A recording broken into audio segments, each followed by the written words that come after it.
Okay. This one's fine. Alright.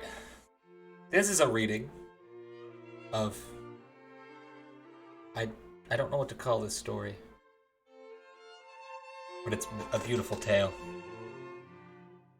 You are Clay, a ranger living in the kingdom of Larian. You have a hunting bow and a quiver of arrows. You've been searching for a mystical beast for 3 months, tracking it through the forest. As you crouch behind a clump of trees, you see it. A magnificent wyvern with a wingspan larger than a house, staring at you from 30 feet away. You take aim with your bow and fire an arrow, killing it instantly. You walk over and pull your arrow out. On its head is written to kill in Elvish, a language spoken by forest creatures. You cut off a quarter of the wyvern's meat, pack it away for later. You notice a trail of partially eaten deer carcasses leading up to the wyvern's hiding place. You walk further into the forest and follow the trail. It leads you to a cave entrance. Take out your hunting knife and start to carve away inside. A couple hours later, you've carved an entrance big enough for you to crawl through. You enter the cave, see a few small trails leading further in. You continue deeper into the cave. You see a glow coming from further in. Follow it deeper. You come upon a small opening where the light is stronger. You walk through a small opening and find yourself in front of a large bonfire. You notice a few humanoid creatures standing around the fire. They're looking at you, but don't react in any meaningful way. You notice 2 large creatures sleeping on the ground nearby. One's a giant, and the other is a 12-foot tall ogre. You sneak past them all. You attempt to sneak past the 2 creatures to continue further down the cave. You succeed in passing by them without waking.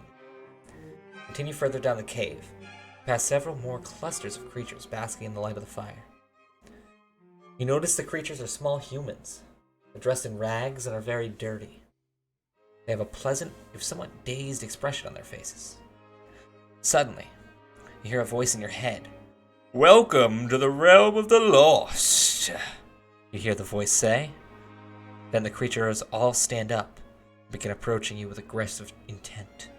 They begin to panic. You're about to run out of the cave entrance when you notice a small opening in the wall further ahead. You run ahead and through the opening into a tunnel. Run further in and pass a cluster of small cabins, then a large campfire, then a second large opening. Suddenly, a light snow begins to fall. You notice you're in the middle of a snowy forest. The sky is dark and a unnatural snowstorm. It's gathering pace. Your initial panic subsides and you realize that this would be the perfect time to practice your wilderness survival skills. You notice a fallen tree across the stream.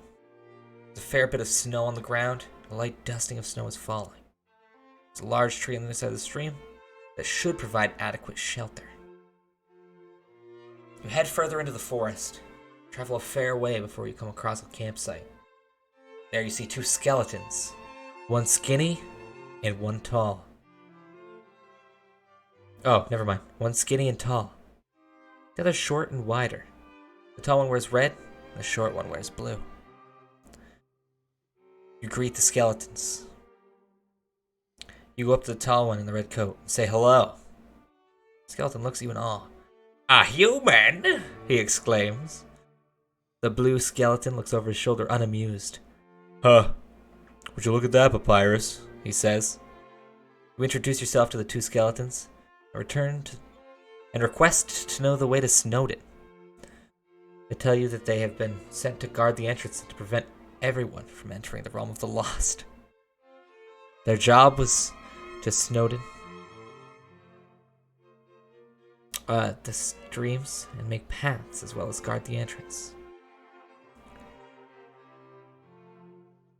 You ask. "So then, Papyrus, are you supposed to take me prisoner then?" "No, I'm supposed to escort the lost souls," Papyrus replies. "Oh, is my soul lost then?"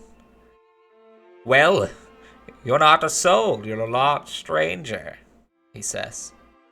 "What's your name then?" Papyrus? You and Papyrus grin at each other. Well then, I shall look forward to seeing you at Snowdin, my friend. You walk to Snowdin. You begin to follow the stream. The snow is packed tightly. Although, it is still easy to follow. You walk alongside the stream in the thick snow. It feels like the most natural thing in the world to you. Never felt happier. After about an hour of walking, you begin to notice strange lights in the distance. You follow the stream and eventually see a large cabin. There are 3 campfires surrounding it, and a dozen or so people sitting around them. You approach the cabin and begin walking towards it. But you hear a voice call out to you. "Who's there?" a voice says. You turn and see a short figure with a pointy beard pointing a rifle your way. "Whoa, calm down.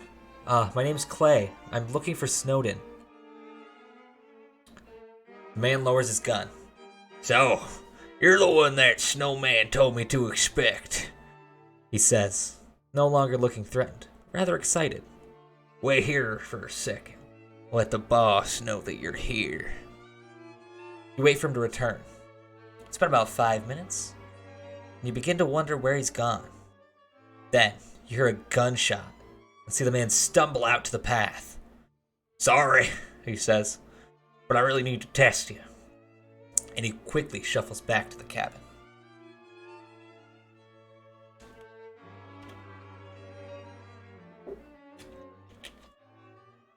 You follow the man carefully and say, "What was that gunshot?"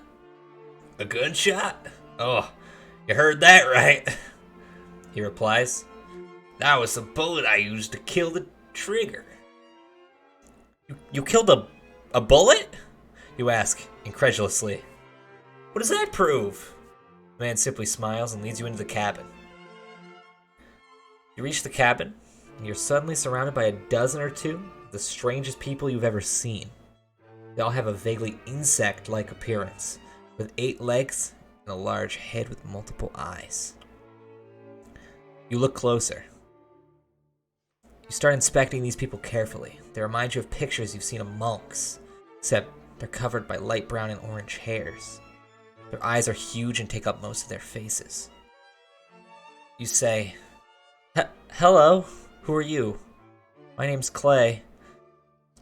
They look at you curiously. One with large red eyes says, "We haven't seen a human in centuries. You are quite interesting." Then shuffles away. You say, "Well, I don't think I even know what you are. What are you all?" "We are the Lost, a forgotten people by time and blamed for its own destruction," one of the monks says. "You are the one the prophet said would end the war." The prophet?"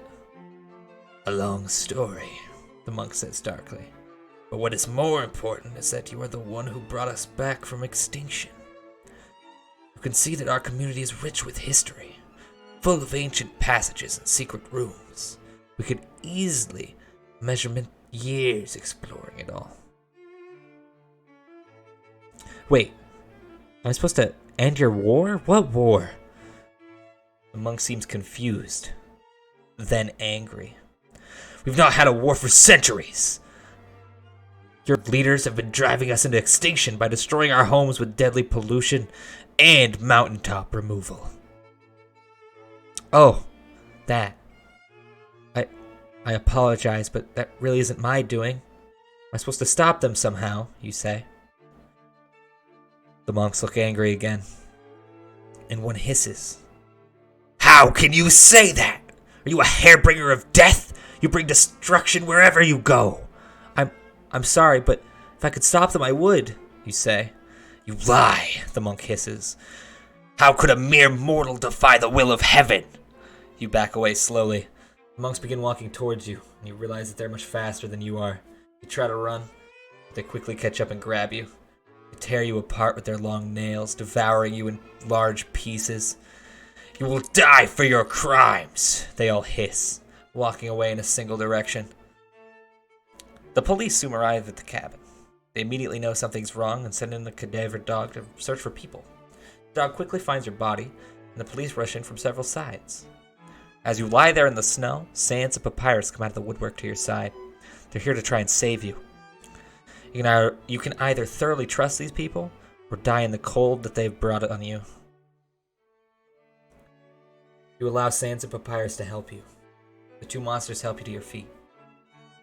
We have to get out of here, one says.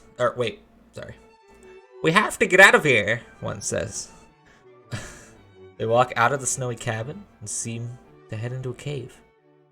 The police are waiting for them, as you're helped into an ambulance. What's going on? You ask the paramedic rushing you.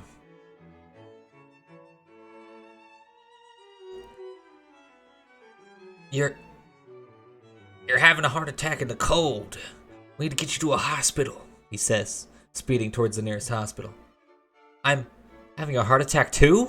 Where's Papyrus? And Sans? It's just chatting for me, you gotta refresh.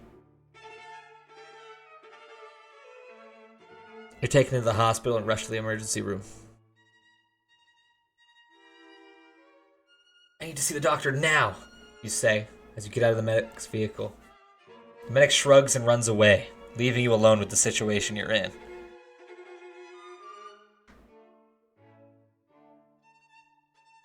Meanwhile, the doctors and staff in the hospital are baffled by your condition. You feel like you're dying every second, as a palpitating mass of blood and wounds pulsates just under your skin. You try to call for help, but all it leaves is a horrible wet gurgling sound. You get to the emergency room. You stumble into the emergency room, collapsing on a wheelchair. The medic wheels you into the emergency room. You see numerous other people in a similar state. I'm having a heart attack, you grunt as you fall unconscious.